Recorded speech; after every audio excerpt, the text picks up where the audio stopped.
Hi guys, əgər siz də test edərkən ənazə və ziazə arasında qalırsınızsa, o zaman nəzərə alın ki, əgər cümlədə rəqəm varsa, ziyazə, əgər rəqəm yoxdursa, ənazə seçirik. Nəzərə alın ki, hər ikisinin də tərcüməsi eynidir. Başqa biri, daha biri, əlavə biri deməkdir və yaxud da başqaları digərləri deməkdir.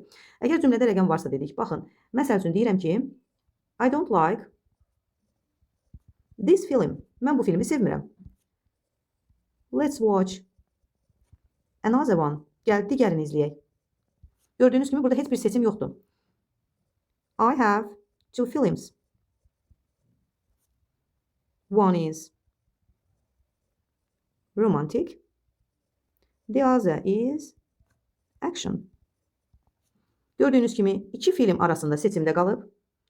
Rəqəm görürsünüz, testlərdə də məhz bu cür düşəcək. Əgər cümlədə rəqəm görürsünüzsə, o zaman zəazə, əgər yox, başqası digərinə baxaq deyirsə, digər bir çay, ənazə idea, ənazə problem, məsəl üçün ola bilirsə, həm də nəzərə alın ki, ənazənin xəbəri həmişə təkdə olur. Zəazə isə həm cəm, həm tək xəbərlərlə işlənə bilər.